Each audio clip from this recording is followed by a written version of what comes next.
Dalam hal ini, sebelum beberapa hari ke belakang, sebelum sekarang beberapa hari ke belakang, bawa Madali ke rumah lewat HP. Kalau ke rumah jalan kaki berarti orangnya yang datang, karena zaman sekarang ini zamannya sangat canggih, Pak. Kontak langsung jadi. Gimana Pak Ustadz, nanti hari Minggu pada zuhur mampir ke rumah, ada apa Pak Madali? Ada makanan di rumah, wah siap. Siap, kata saya gitu, ada makanan di rumah, siap kalau gitu. Kalau di rumahnya disediain yang lain saya kurang siap nih. Ya alhamdulillah, pas kebetulan kesini makanan banyak, alhamdulillah. Tapi belum bisa dimakan Pak, Bu. Belum bisa dimakan karena apa? Kami tergiur dengan yang lagi dibicarakan, Bu. Oh, gimana ya, apa nanti dapat seperti itu? Nah, semoga semuanya dapat uang yang banyak, amin. Tentunya untuk beribadah kepada Allah Subhanahu wa Ta'ala. Uang segitu belum seberapa, lebih banyak daripada itu harus kita kejar dan harus kita ambil, harus kita miliki dengan tujuan beribadah kepada Allah Subhanahu wa Ta'ala. Amin ya Allah ya Rabbal alamin.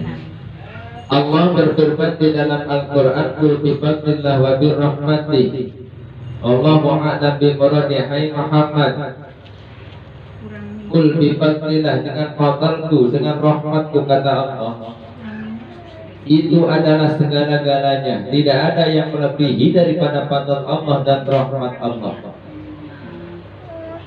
Kenapa demikian?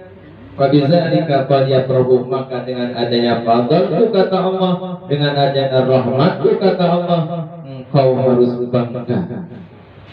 Sampaikan kepada umatmu, harus bangga semuanya karena fadlku dan rahmatku, kata Allah.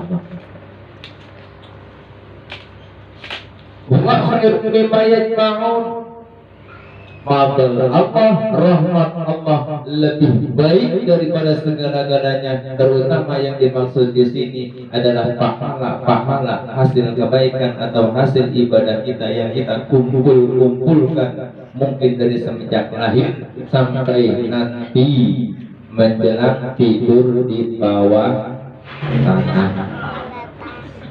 Menjelang tidur di bawah tanah, bukan perang, jangan tidur di bawah tanah.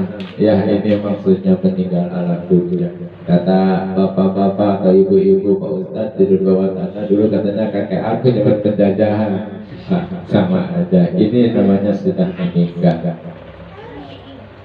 Pahala yang Allah janjikan dengan kebaikan-kebaikan, dengan ibadah-ibadah kita yang kita lakukan dari awal sampai akhir, dari semenjak hidup sampai mati nanti. Jangan sekarang Pak Bu, nanti aja matinya ya, jangan sekarang. Tapi kalau mau daftar besok katanya puasa di bulan Ramadan, matinya mati syahid, ada yang mau daftar nggak? Enggak juga ya, kalau mati mah nanti aja. Alhamdulillah. Wa khairum mimma yajma'un, itu lebih baik daripada amalia, pahala yang kita dapat, yang kita usahakan, yang Allah janjikan. Dengan satu di antaranya kita melaksanakan sholat, pahalanya sekian, kita mengaji pahalanya sekian, kita membaca sholat, pahalanya sekian, dan diamal sampai ujung kehidupan alam dunia. Pahala yang Allah janjikan kumpulkan dan dikumpulkan oleh kita, maka itu tidak lebih baik daripada rahmat dan fadl Allah. Singkat kata, jangan kita sombong ketika kita sudah melaksanakan ibadah begitu banyak, sehingga janji Allah menurut keterangannya pahalanya juga banyak. Tapi itu tidak berarti kalau kita bandingkan dengan rahmatnya Allah dan fadlnya Allah. Kok bisa? Kata Allah salat, kata Allah haji, kata Allah salawat, surga itu akan menanti orang-orang tersebut. Kalau amalia kita yang menjadikan kita dimasukkan ke surganya Allah nanti ditakutkan kita sombong dengan ketika kita berusaha meninggalkan yang tidak baik menurut agama, yang baik menurut agama, akhirnya kita merasa sombong atau ditakutkan jadi orang sombong. Kalau itu yang menjadi patokan, maka nanti di dalam hati kita keluar, akulah orang yang akan masuk surga lebih dulu. Kemudian orang yang selalu jahat dan jahat, yang tidak mau menuruti apa yang Allah inginkan, dia nantinya akan minder atau baper, kemudian tidak pede. Bahkan udah saja saya kepala tanggung karena tidak ada kebaikan sama sekali, pasti nanti aku akan dimasukkan ke neraka Allah Subhanahu wa Ta'ala. Maka hikmah daripada ini, jangan kita sombong sekalipun kita punya amaliyah yang sangat banyak, jangan kita minder sekalipun kita punya dosa yang sangat banyak, karena rahmat Allah lebih daripada segala-galanya, karena fadl Allah lebih daripada segala-galanya. Alhamdulillah. Tanpa rahmat Allah, tanpa fadl Allah, niscaya kita semua tidak akan bisa berkumpul di tempat ini. Bisakah kita melangkahkan kaki dari Jakarta mungkin ke tempat ini, dari Jawa mungkin ke tempat ini, ada dari tempat lain mungkin ke tempat ini, kalau bukan takdir dan kehendaknya Allah Subhanahu wa Ta'ala?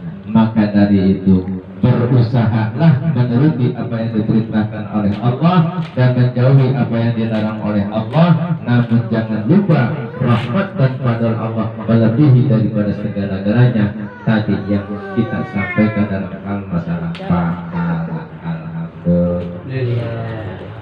Coba kita flashback ke belakang, Pak. Maaf Pak Ustadz, maaf ajengan, maaf semuanya ibu-ibu. Suatu ketika dikisahkan seorang yang soleh hidup 200 tahun. Pas begitu meninggal dan dimasukkan ke surganya Allah Subhanahu wa Ta'ala, begitu masuk ke surga, orang soleh tersebut bilang, ya Rabb, aku masuk ke surgamu karena amaliyahku sewaktu di alam dunia 200 tahun aku beribadah selalu kepadamu. Kata Allah, gimana? Oke, gak apa-apa kalau begitu. Alhamdulillah, terima kasih. Tapi saya ingin menyampaikan kepadamu, kalau memang kamu masuk ke surgaku dengan amaliyah kamu, coba malaikat timbang amalnya seberapa banyak dan seberapa bagus amal yang dia bilang tadi. Begitu malaikat menimbang amaliyahnya yang 200 tahun beribadah selalu kepada Allah, selalu meninggalkan maksiat kepada Allah, pas akhir kata, apa yang terjadi? Kata malaikat, Gusti, hanya segini kalau dibandingkan dengan nikmatnya surga Gusti. Lihat enggak, dengar enggak, tahu enggak? Amaliyah yang kau banggakan tadi, ketika dibandingkan dengan nikmat surgaku, hanya secuil mana saja yang akan aku masukkan ke surgaku daripada badanmu atau jasadmu. Kok begitu Gusti? Makanya dengan rahmatku, dengan fadlku, engkau aku masukkan ke surgaku. Oh, kalau begitu ya udah, aku terima dengan rahmatmu, dengan fadlmu, aku jadi masuk ke surga Allah Subhanahu wa Ta'ala. Maka dari itu berusahalah sekuat mungkin menuruti apa yang Allah perintahkan, menjalankan apa yang Allah perintahkan, dan menjauhi apa yang Allah larang. Namun jangan lupa di balik itu rahmat dan fadl Allah perlu kita perhitungkan dan perlu kita tunggu-tunggu dan perlu kita minta kepadanya agar kita selalu ada dalam rahmat dan fadlnya Allah Subhanahu wa Ta'ala. Berkaitan dengan hal ini, di depan sudah menunggu bulan suci Ramadan. Bulan suci Ramadan ini isinya rahmat Allah dan fadl Allah. Maka dengan hal ini mari kita berlomba-lomba berbuat kebaikan dalam hal ibadah kepada Allah, tapi jangan lupa rahmat dan fadl Allah kita tunggu, kita minta, kita jemput agar kita selalu ada dalam rahmat dan fadlnya Allah Subhanahu wa Ta'ala. Oh Pak Ustaz, kalau begitu ya udahlah kita ibadah biasa aja. Kenapa? Karena tadi kata Pak Ustaz, rahmat dan fadl Allah. Rahmat dan fadl Allah akan datang kepada orang yang orang berjuang untuk mendapatkannya. Ya kalau tidak berjuang, mana bisa kita mau mendapatkannya, betul. Maka dari itu landasannya pekerjaan kita untuk mendapatkan rahmat dan fadlnya Allah, karena surga tanpa fadl Allah tidak akan bisa kita miliki, karena surga tanpa rahmat Allah kita tidak bisa akan memiliki. Maka dari itu ikutilah perintah Allah, jauhilah larangan Allah, kemudian mengikuti apa yang diajarkan oleh Rasulullah SAW dan dilebarkan, dipanjangkan oleh para ulamanya. Maka insya Allah dengan semua itu rahmat dan fadl Allah akan berpihak, akan kembali, akan dibagikan dan diberikan kepada kita semuanya. Amin ya Allah ya Rabbal alamin. Dan rahmat dan fadl Allah itu adanya di antara di bulan puasa. Bulan puasa Pak Bo, yang pertama itu rahmat Allah, yang pertengahan itu adalah apa tuh? Maghfirah Allah, yang terakhir ampunan Allah. Alhamdulillah. Semoga dengan wasilah secuil kata dari Pak Ustaz tadi yang disampaikan, pada hakikatnya Allah menggerakkan kami untuk menyembah hadirin wasilah sahibul Bapak Umar Deli. Mudah-mudahan bermanfaat bagi saya sendiri, keluarga saya sendiri, juga bapak-bapak, ibu kaum muslimin wal muslimat wal mu'minin wal mu'minat sekalian. Amin ya Allah ya Rabbal alamin. Hadis Nabi menyampaikan, man fariha bi dhuhri Ramadan haramallahu jasadahu ala niran.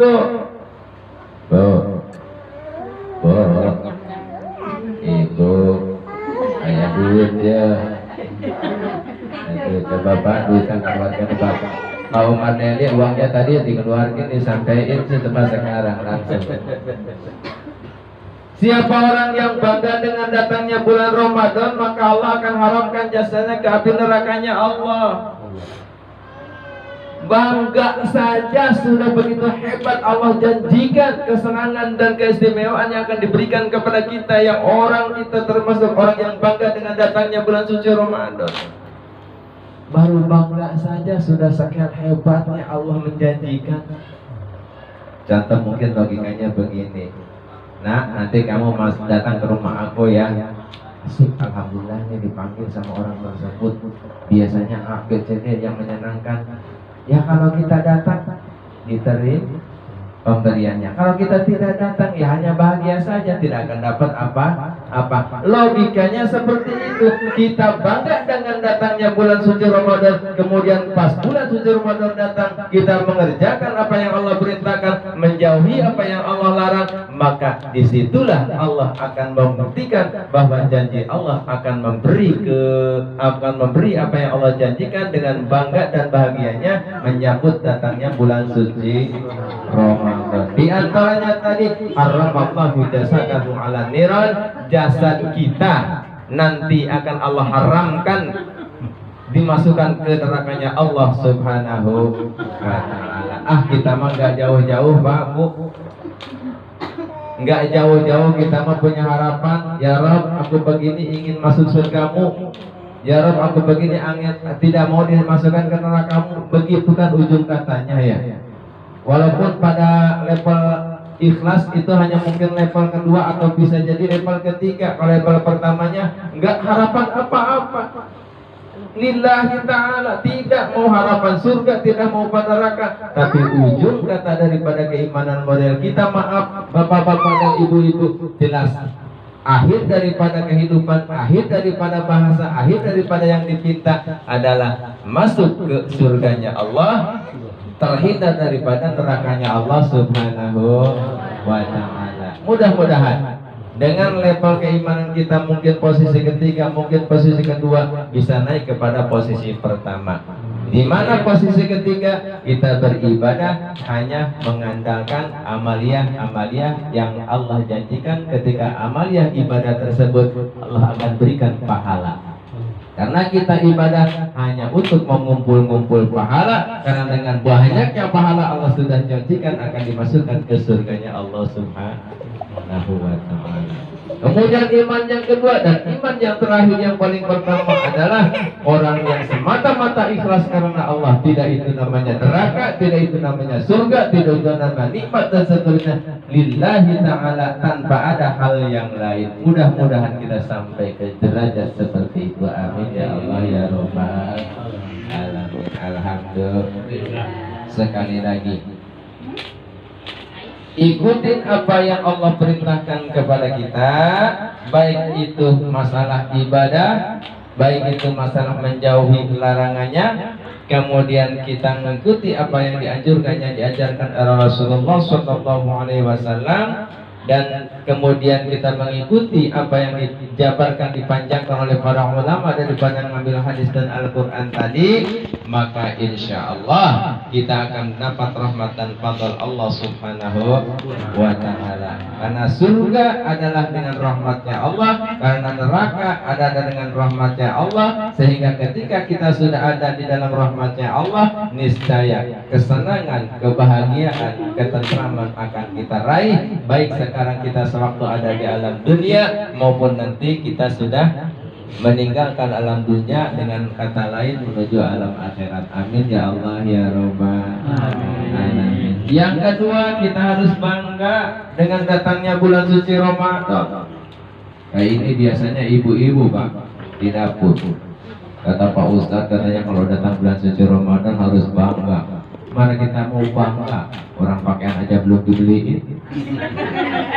Mana kita mau bangga? Orang dapur saja tuh buyah belum ada, ikan belum ada, bulan puasa belum juga diinjak, bulan puasa belum dimulai, sudah mikirin ikan Pak, sudah mikirin baju lebaran puasa aja belum, pulang kampung, mikir pulang kampung lagi.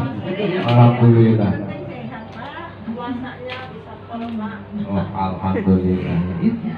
Biasanya seperti itu. Kalau sudah biasa, ya tidak akan kemana, pasti kembali lagi ke seperti semula. Maka dari itu, banggakan hati kita dengan datangnya bulan suci Ramadan. Jangan terhalangi karena kita belum beli pakaian, jangan terhalangi karena kita belum ada bekal untuk menjelang puasa atau melaksanakan puasa. Jangan terhalangi karena kita apa itu dan seterusnya. Karena ketika kita sudah bangga, Allah nanti akan cukupkan semua apa yang kita inginkan, yang kita butuhkan. Amin ya Allah ya Rabbal alamin. Percaya ini adalah Al-Quran dan hadis. Tidak percaya ini adalah Al-Quran dan hadis. Lebih baik percaya daripada tidak. Karena kalau percaya kita akan punya pahala, kalau tidak percaya kita nanti juga akan merasakan sendirinya. Alhamdulillah. Itu saja barangkali Pak Ustadz yang dapat sampaikan. Karena waktu jua ya cukup berapa? Kurang Pak, kurang Pak. Alhamdulillah. Ada yang bilang kurang, berarti ceramah laku ya. Amin. Bu, cukup nggak Bu? Belum. Ibu menyiksa, ibu aduh. Soalnya kasih amplopnya ibu-ibu, bapak-bapak. Aduh, alhamdulillah. Semoga di lain waktu kita dapat berjumpa kembali ya.